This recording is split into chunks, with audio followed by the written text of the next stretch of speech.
Hello friends, welcome my YouTube channel में आप सभी का स्वागत है। फिर से मैं एक नई वीडियो के साथ आ चुके हैं, अपडेट वीडियो के साथ आ चुके हैं। आज जो हमारी वीडियो होने वाली है बहुत ही इंटरेस्टिंग शानदार अपडेट के बारे में जो जानकारी है वो आप सभी को मैं यहाँ पर देने वाला हूँ।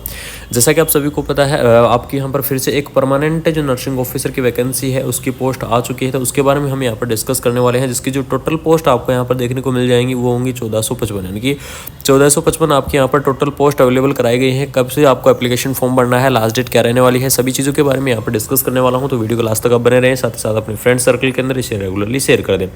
तो सबसे पहले देख लीजिए, जो वैकेंसी आपको यहाँ पर देखने को मिल रही है वो देखने को मिल रही है उत्तराखंड चिकित्सा सेवा चयन बोर्ड की तरफ से आपको यहाँ पर जो वैकेंसी है वो देखने को मिल जाएगी। ठीक है, जिसके अंदर नर्सिंग अधिकारी की 1455 पद पर आपको यहाँ पर जो भर्ती है वो करवाई जाएगी। जिसकी जो ऑफिशियल वेबसाइट रहने वाली है वो रहेगी www.ukmssb.org.in। क्या है इसकी ऑफिशियल वेबसाइट है। इसी ऑफिशियल वेबसाइट से जो एप्लीकेशन फॉर्म है वो आपके अप्लाई किए जाएंगे। ठीक है, इसमें देख लीजिए विज्ञापन कब आपका रिलीज हुआ था। 29 नवंबर को आपका जो विज्ञापन है वो रिलीज किया गया था। आवेदन आपको कब से भरना है, 12 दिसंबर से आपका जो एप्लीकेशन फॉर्म है उनकी स्टार्टिंग होगी और जो लास्ट डेट रहने वाली है वो रहेगी 1 जनवरी। ठीक है, यानी कि 1 जनवरी तक आप इस एप्लीकेशन फॉर्म को आप भर पाएंगे, उसके बाद में आप नहीं भर पाएंगे। तो जो भी इंटरेस्टिंग कैंडिडेट है वो इस चैनल से जरूर जुड़ जाएं। 12 दिसंबर को आपको फिर से एक अपडेट मिल जाएगी कि आप एप्लीकेशन फॉर्म को अप्लाई कर सकते हैं। ठीक है, यहाँ पर देख लीजिए, जो नर्सिंग अधिकारी महिला की अलग पोस्ट है, नर्सिंग अधिकारी पुरुष के यहाँ पर जो पोस्ट है वो अलग दिए गए हैं। साथ ही साथ जिसके पास डिग्री है उनके लिए यहाँ पर अलग पोस्ट है और जिनके पास डिप्लोमा है उनके लिए भी यहाँ पर अलग पोस्ट आपको दी गई है। ठीक है,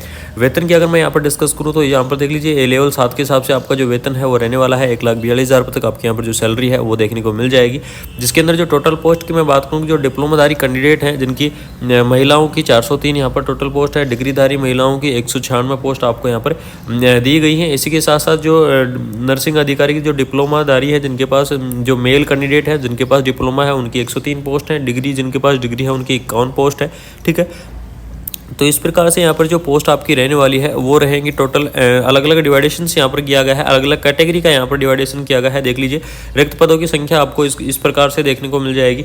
ठीक है, टोटल पद आपको यहाँ पर अवेलेबल कर गए हैं 1455 अवेलेबल, ये कैटेगरी के हिसाब से आपको निकाले गए हैं। तो इसमें देख लीजिए, जिन्हें नर्सिंग महिलाओं जिनके पास डिप्लोमा है 797 पद है, डिग्री है 366 पद है, जो मेल कैंडिडेट हैं जिनके पास डिप्लोमा है 200 और डिग्री है 92 पद। ठीक है, इस प्रकार से 1455 पदों की यहाँ पर आपको विवरण है वो आपको दिया गया है।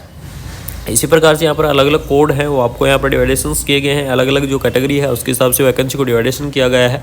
वेतन की अगर मैं बात करूँ, लेवल 7 के हिसाब से जो सैलरी है वो आपकी रहने वाली है, यानी कि 1,42,000 तक आपके यहाँ पर जो सैलरी है वो देखने को मिल जाएगी। बात करेंगे कौन कौन कैंडिडेट इस वैकेंसी को अप्लाई कर सकते हैं। सबसे इंपॉर्टेंट चीज़ ये है, तो इसमें जो कैंडिडेट अप्लाई कर सकते हैं वो कर सकते हैं बीएससी नर्सिंग जो कैंडिडेट हैं वो इस वैकेंसी को अप्लाई कर सकते हैं। जो पोस्ट बीएससी नर्सिंग कैंडिडेट हैं वो भी इस वैकेंसी को अप्लाई कर सकते हैं। जो जीएनएम कैंडिडेट है वो कैंडिडेट भी क्या कर सकते हैं, इस वैकेंसी को अप्लाई कर सकते हैं।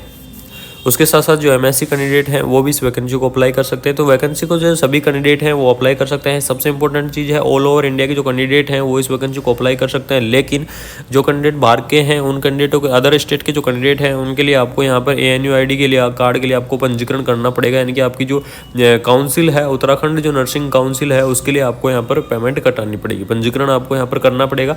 ठीक है, आयु सीमा की अगर मैं यहाँ पर डिस्कस करूँ तो इसमें आयु सीमा रहने वाली है, मिनिमम एज लिमिट आपकी 21 वर्ष रहेगी और जो मैक्सिमम एज लिमिट है वो आपकी यहाँ पर 42 वर्ष आपको देखने को मिल जाएगी।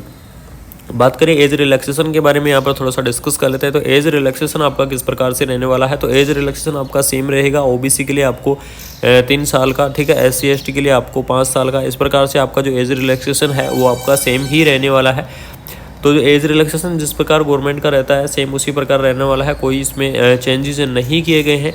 ठीक है, तो ये बड़ी भर्ती आप सभी के लिए बताना जरूरी था, इन्फॉर्मेशन आप सभी के लिए पहुंचाना जरूरी था। जो भी इंटरेस्टिंग कैंडिडेट है वो इस वैकेंसीज को जरूर ध्यान रखें। सबसे पहले आपको क्या करना पड़ेगा, रजिस्ट्रेशन, उसके बाद एप्लीकेशन को भरना पड़ेगा, उसके बाद में आपको फीस पे और साथ में बाद में आपको इसका प्रिंट आउट करना पड़ेगा। ऑफिशियल वेबसाइट रहेगी www.ukmssb.org.in, इसकी ऑफिशियल वेबसाइट है। इसी ऑफिशियल वेबसाइट से जो एप्लीकेशन फॉर्म है वो आपका अप्लाई होगा।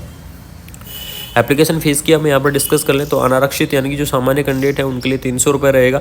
आर्थिक रूप से कमजोर यानी कि EWS के लिए आपको 150 रुपये, OBC के लिए 300 रुपये, SC के लिए 150 रुपये, ST के लिए 150 रुपये और जो हैंडीकैप कैंडिडेट हैं उनके लिए आपको 150 रुपये यहाँ पर जो एप्लीकेशन फ़ीस है वो आपको पे करनी पड़ेगी। ठीक है, तो ये सभी वैकेंसियाँ आपके लिए कंप्लीटली वैकेंसीज़ के बारे में डिटेल मैंने आपको बता दिया। बाकी अगर किसी कैंडिडेट को कोई डाउट है तो कमेंट बॉक्स या व्हाट्सअप ग्रुप से जुड़ जाइए, वहाँ से जाके अपन जो डाउट है वो क्लियर कर सकते हैं। तो थैंक यू सो मच। अगर वीडियो इन्फॉर्मेटिव लगी तो चैनल को सब्सक्राइब कर दीजिएगा।